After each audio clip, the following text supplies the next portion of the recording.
और यही सच्चाई है।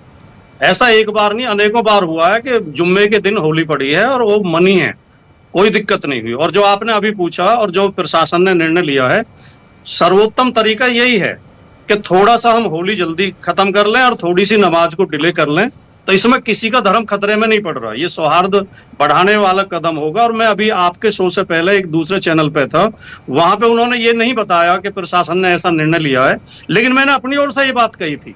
आदरणीय विक्रम सिंह जी भी थे उस शो में, मैंने उनसे पहले मैं बोला, मैंने यही बात कही थी कि प्रशासन को ये चाहिए कि दोनों समुदायों की मीटिंग करके थोड़ा सा, होली आमतौर पर 1-1:30 बजे तक 2 बजे तक खत्म हो जाती है, सभी लोग जानते हैं, लोग फिर नहाने धोने चले जाते हैं, और नमाज थोड़ी सी 1 घंटे बाद हो जाएगी, तो किसी का धर्म खतरे में नहीं पड़ रहा।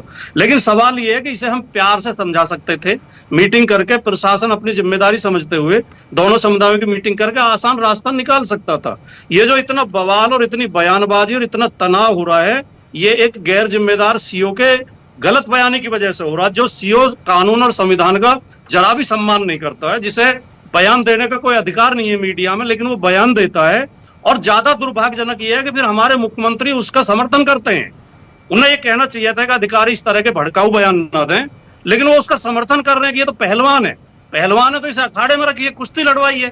इतने जिम्मेदार पद पे आपने क्यों बैठा रखा है? जो व्यक्ति वर्दी में राजकुमार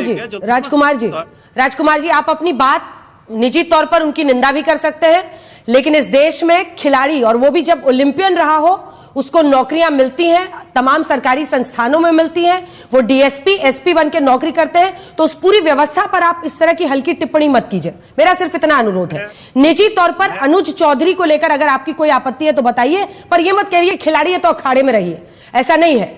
खिलाड़ी को भी पब्लिक सेक्टर कंपनीज में, पुलिस में, अलग अलग जगहों पर नौकरी लगती है। मुझे लगता है आप इतने अनुभवी हैं, इतना जानते होंगे, इस व्यवस्था का सम्मान होना चाहिए। ठीक है, अपनी बात करिए। जब ये अनुज कुमार, इन्हें अर्जुन पुरस्कार मिला था, हमारी सरकार थी, नेताजी ने नोएडा में आके इन्हें सम्मानित किया था, और हमारी सरकार ने सम्मानित भी किया था। और ये हमारे जिले में सब इंस्पेक्टर थे, फिर उसके बाद इंस्पेक्टर हुए, सीओ हुए।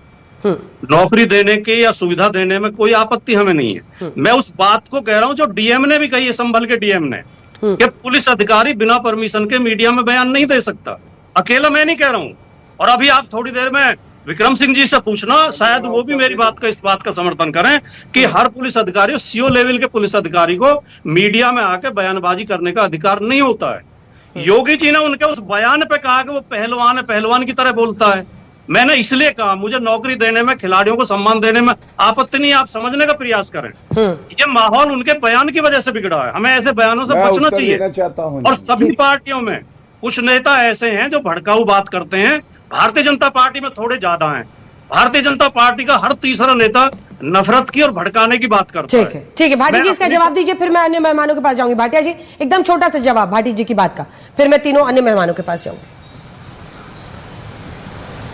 देखिए, जहां तक सीओ की बात है और मुख्यमंत्री जी की बात है, मैंने दोनों के बयान सुने हैं। आपके कॉन्क्लेव में मुख्यमंत्री योगी आदित्यनाथ जी से यह सवाल पूछा गया, उन्होंने एक बेहतरीन बात कही।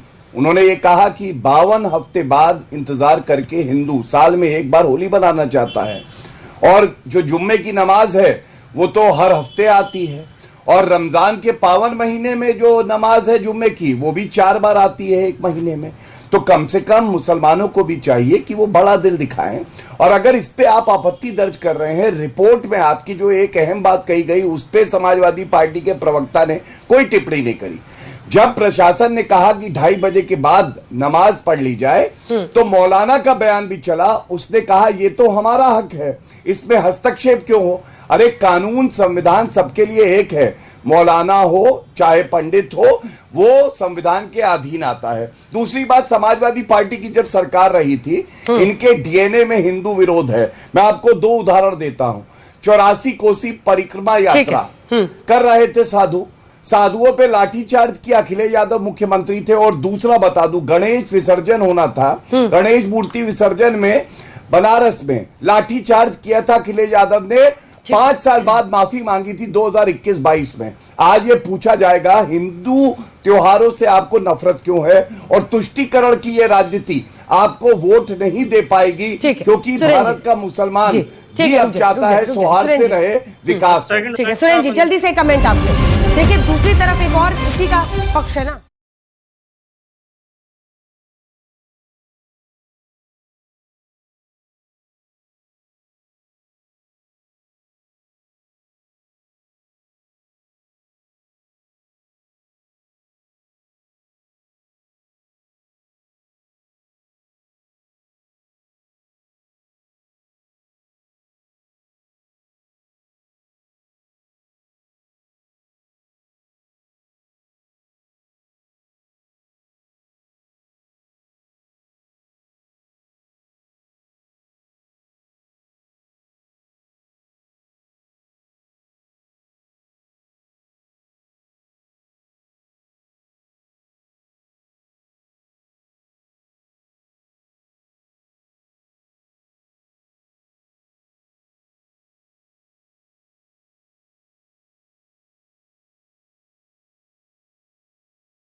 भी एक दिन भगवा पहनेगी, ये अपनी तरफ से मुख्यमंत्री योगी आदित्यनाथ ने कहा। इस पर भी आपकी एक छोटी सी प्रतिक्रिया। लेकिन सुरेंद्र राजपूत जी, दूसरी तरफ ये भी एक सच्चाई है, 2018 में कासगंज की हुई घटना में जहां एबीवीपी की तिरंगा यात्रा में मुस्लिम कॉलोनी में चंदन गुप्ता की हत्या हुई थी, वहां से आप करौली राजस्थान जाइए, वहां पर भी हिंदू नववर्ष में क्या हुआ, पथराव, पत्थरबाजी।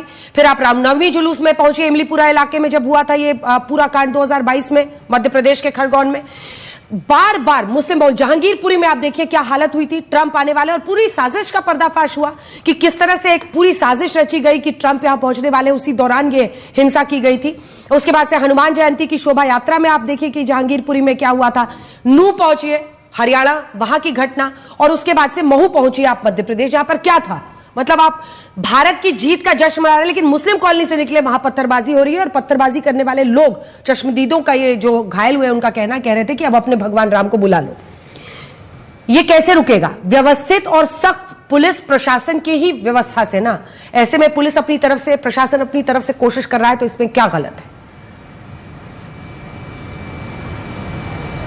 बहुत शुक्रिया अंजना। कहते हैं ना कि किससे करें शिकायत, कैसी ये दुश्वारी है। मुलजिम भी सरकारी है और मुंसिफ भी सरकारी है। आप संभल से शुरू करिए, मैं सारी चीजों का एक एक पॉइंट से आपको एक एक लाइन में जवाब देता हूं। संभल, सिर्फ होली संभल में तो मनाई नहीं जा रही, संभल में तो क्या ना, होली तो पूरे देश में मनाई जा रही, कश्मीर से लेकर कन्याकुमारी तक, अरुणाचल से लेकर के गुजरात तक, और सभी जगह पर दिन एक है। जुम्मा भी उसी समय मनाया जा रहा है, रमजान भी पूरे देश में मनाई जा रही है। जब पूरे देश में शांति है, पूरे देश के जितने नेता हैं, पूरे देश के जितने धार्मिक लोग हैं, पूरे देश के सारी जितनी चीजें हैं, उनमें से किसी को कोई प्रॉब्लम नहीं है, तो ये सिर्फ संभल में ही तनाव क्यों हो रहा है? नंबर एक। और नंबर दो, संभल के तनाव की जो परिस्थितियां हैं वो आप मुझे बताइए कि किस मुस्लिम पक्ष ने यह कहा कि भाई हमें होली के रंग पे अगर डालोगे तो हम ये कर देंगे, हम तनाव कर देंगे, हम वो कर देंगे। या किसी मुस्लिम पक्ष के किसी आदमी ने यह कहा हो कि नहीं साहब हम तो ऐसा नहीं मानेंगे, वैसा नहीं मानेंगे, हम तो सड़क पे निकलेंगे, नमाज पढ़ेंगे। किसी ने नहीं कहा। एक तरफा बात हो रही है। सरकार की व्यवस्था, सरकार के अधिकारी, मंत्री, मुख्यमंत्री, प्रधानमंत्री और सारे बड़े छोटे नेता और इनके बेरोजगार प्रवक्ता सबके सब एक तरफा बात कर रहे हैं। दूसरा पक्ष ने तो कभी शांति के अलावा कोई बात नहीं कही। अभी एक मौलाना की बात आई, उन्होंने भी कहा कि हमारा हक है कि किस समय हम नमाज पढ़ेंगे, देश हित में और शांति के लिए हम शाम को यह निर्णय लेंगे। ये बयान है उसका, कोट अनकोट। उसने तो कोई ऐसी तनाव वाली बात नहीं करी। तो ये पूरे देश में एक तरफा बात, एक तरफा व्यवस्था, एक तरफा घात कौन कर रहा है और क्यों कर रहा है? क्योंकि ये जहर की खेती बोने वाले लोग ये सारा काम कर रहे हैं। इनका प्रतिकार होना चाहिए, मीडिया को इनका प्रतिकार करना चाहिए, नंबर एक। नंबर दो, जितनी घटनाएं, तिरंगा यात्रा पे चंदन गुप्ता की हत्या हुई थी और उसी चंदन गुप्ता को योगी आदित्यनाथ जी ने और उस समय के तत्कालीन क्या नाम भाजपा के अध्यक्ष आदरणीय स्वतंत्र देव सिंह ने वादा किया था उसके परिवार से कि हम इतने लाख रुपए देंगे, इतनी नौकरी देंगे आपको। उन बच्चों को एक बार, अंजना जी, मैं आपसे हाथ जोड़ करके प्रार्थना कर रहा हूं कि चंदन के मां बाप से एक बार आप मिल लीजिए। आप मिल लीजिए, आपकी आंखों में ना आंसू आ जाए तो मैं बता दूंगा आपसे।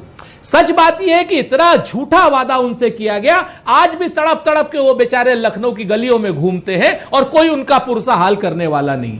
तीसरी बात मैं आपसे बताऊं, कट्टरपंथी और धार्मिक सहिष्णुता के खिलाफ जो भी घटनाएं जहां पर भी होती हैं, उसमें कानून और जो लॉ एनफोर्समेंट एजेंसीज हैं उनको कठोरता से उनकी कार्रवाई करनी चाहिए, ना कि जुमलेबाजी करनी चाहिए, बयानबाजी करनी चाहिए। कौन रोक रहा है आपको कि अगर कहीं पर सांप्रदायिक तनाव हो रहा है तो निष्पक्षता से सांप्रदायिक तनाव को कुचलिए, आप कठोरता से कुचलिए, कौन रोक रहा है आपको? लेकिन यहां पर पूरे देश में एक ऐसा माहौल बना दिया जा रहा है, एक तरफा माहौल, मीडिया के साथ मिलकर के, मीडिया पूरा इसमें बहुत अच्छा रोल प्ले कर रहा है, एक साथ मिलकर के यह माहौल बना दिया जा रहा है जैसे होली। अरे भाई होली साल में एक बार। सवाल यह है कि क्या इनके इस आरोप में दम है? इनका यह कहना है कि अभी मुस्लिम पक्ष ने कुछ कहा नहीं है,